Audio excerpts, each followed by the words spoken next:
Qobuz. So I'm going to tell you a little bit about what Qobuz is, who we are, and then I'm going to demo the service for you, because really with Qobuz, hearing is believing. So Qobuz is a French company. This is not that interesting a slide, I can stand in front of it. That actually started in about 2007 in Paris as a high-res download store. It was started by classical music fanatics who weren't finding what they wanted. And they established themselves in France, and over the years evolved into what the company is now, which is a high-res streaming service and download store that is live in 11 markets in Europe, and we opened up in the US February 14th, Valentine's Day. So I started with the company in July, and it was really a sprint to get it together and get it open in the US and start to show what it's all about. So, I don't know, does anybody in the room know what I mean when I say high-res audio, high-res music? 3 people, 4 people, 5 people, 8 people, not that many. I mean, it's not a mass market product or a mass market phenomenon by any stretch of the imagination. I put this slide together just to give you a sense. I mean, there's a lot of press and a lot of stuff that you read about it. I picked this from Pitchfork just because I like that headline. I didn't include the article. I made it into my own slide. But and these visuals are really not accurate as to what it really looks like, but it kind of gives you an idea. So most streaming services, mainstream streaming services, the names of which we speak about every day, are lossy. In other words, it's essentially a streaming MP3. That would work over Bluetooth, for example. It's fantastic, sounds good enough if you're doing other things. Music in the background of our lives. MP3, pretty good. And that's the only thing that most kids and a large majority of people have even ever heard. So we've got an education process that we need to do. Then you jump to CD quality, which is what most of us are familiar with. When you put a CD in the CD player, this is what you're getting. It's 16-bit audio. 16-bit is the word length. Bit depth, can't get into it too technically, but just remember that, 16-bit. And 44.1K is the sampling rate. So what that ends up giving you is this bit rate of 1411 kilobits per second. We're comparing that to the MP3, which is only 320. So we're already four times higher in terms of our bit rate. And Sonos speakers, for example, max out at CD quality, 16-bit. They sound fantastic. That's what they do. Then we get into high res, which is also lossless. However, it's a ton more bandwidth involved, a ton more information. 24-bit as opposed to 16-bit. Sampling rate on Qobuz anyway goes up to 192K, resulting in a bit rate of over 9,000 kilobits per second.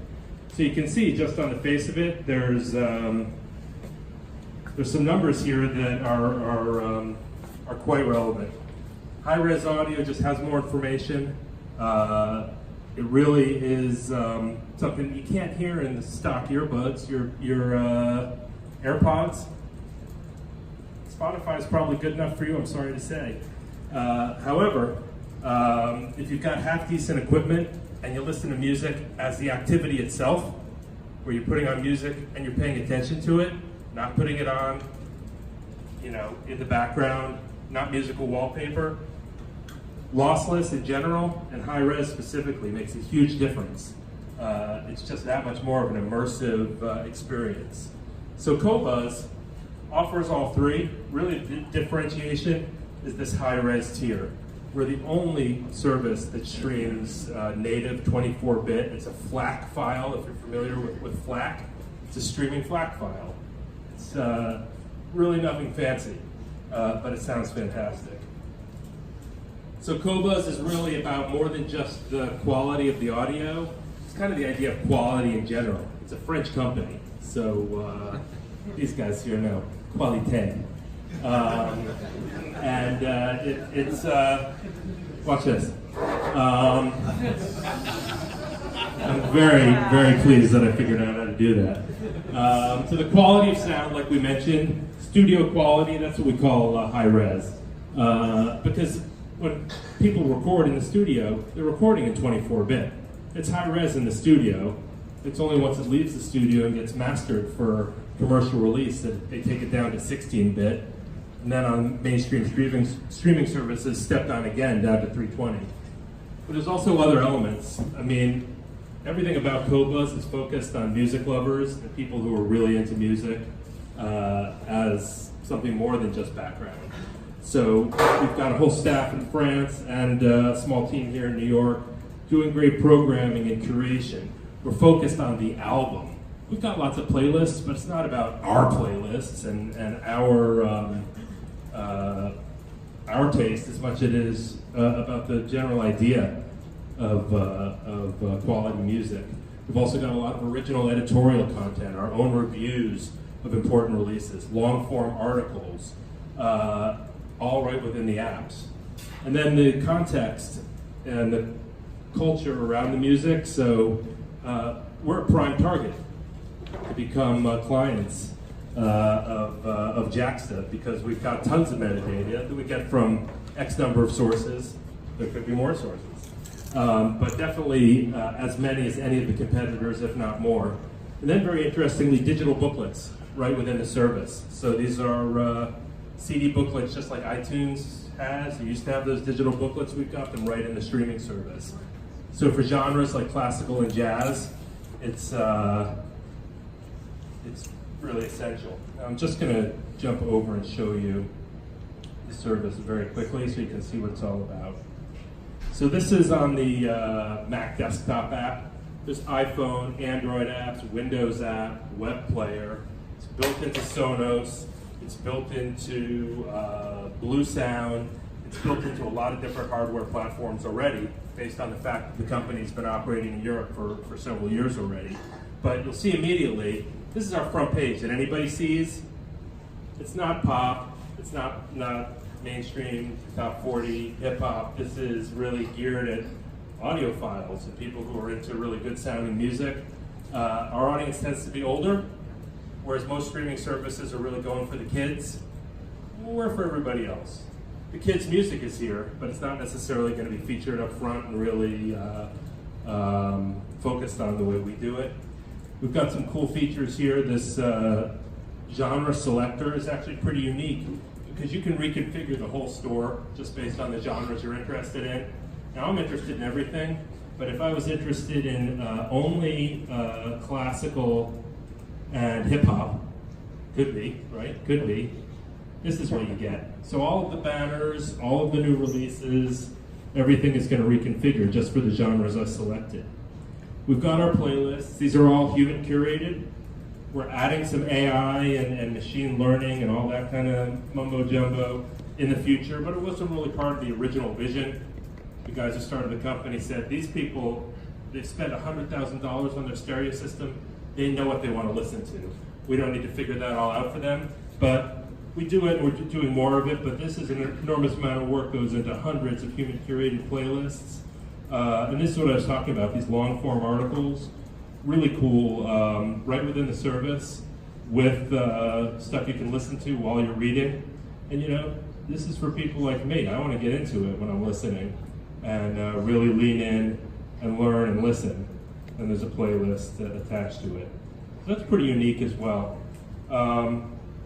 Other feature is just, you know, again, about our good taste. News feed, videos featured, all kinds of stuff right within the service. So it's, you know, it's focused on people that are really into their music and willing to pay a little bit more for quality.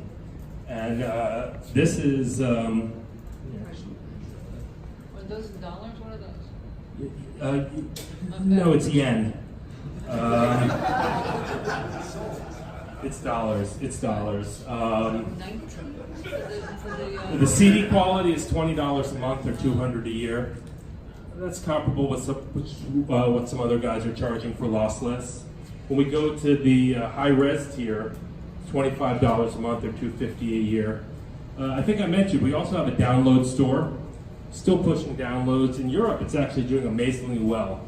Since we opened here, it's doing amazingly shitty. But in Europe, they're still doing well with high-res downloads, and there's a market for it. I mean, we were just at Axpona, which is the Audio Expo North America in Chicago, the biggest hi-fi audio show in the U.S. And most people there are 75 years old and older, and all of them have big audio servers, and they're buying files every single day from HD Tracks and other suppliers, and us, now that we're in the market. So that it's still alive.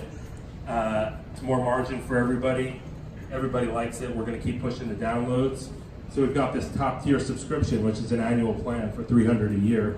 It's got the unlimited high-res streaming and then a big discount on high-res album downloads. If you've ever looked at high-res albums, they're like 25 or 30 bucks each, as opposed to 10 or 12 bucks for MP3s on iTunes.